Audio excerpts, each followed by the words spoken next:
Mon nom est Marie-France Beauregard, je suis travailleuse sociale. J'exerce dans mon espace ici à Saint-Hyacinthe auprès des individus, couples et familles, mais également en visioconférence. Aujourd'hui, j'avais envie de vous parler de la formation continue qui est exigée par nos ordres professionnels. Donc, en travail social, notre période de référence se terminait au 31 mars 2024. Donc, pendant 2 ans, nous devions accumuler 30 heures d'activité en formation continue. Donc, pourquoi est-ce qu'on maintient une formation continue? C'est d'abord et avant tout pour répondre aux exigences de notre ordre professionnel afin de maintenir nos compétences et garder notre titre professionnel, bien entendu. Mais la deuxième réponse que je vous donnerais, c'est également pour développer nos champs d'intérêt.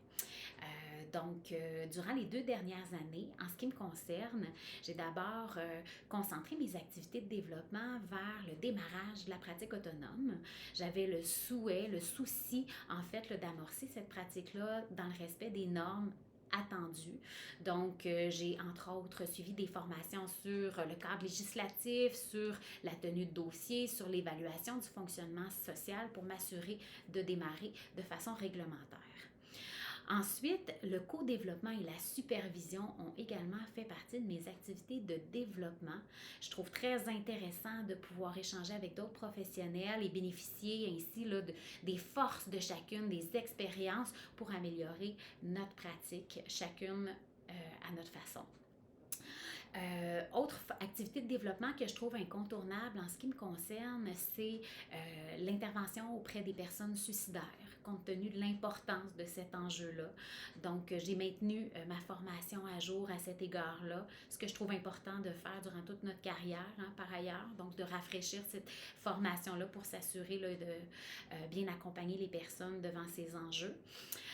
Les autres activités de développement vers lesquelles je me suis tournée, c'était l'intervention auprès des couples, également la santé mentale des jeunes, la santé mentale positive, la diversité des communautés LGBTQ+, la neurodivergence, mais également un paquet de webinaires. Donc, on s'entend que depuis les dernières années, on a une facilité d'accès à un nombre important de conférences, ce qui nous permet justement d'acquérir différentes connaissances auprès de professionnels en ligne. Et ça, je trouve que c'est d'une grande richesse.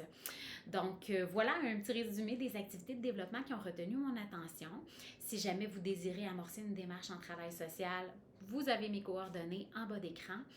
Sinon, je vous reverrai lors d'un prochain vidéo sur le travail social tout bientôt. Donc, on se dit à bientôt. Bonne journée.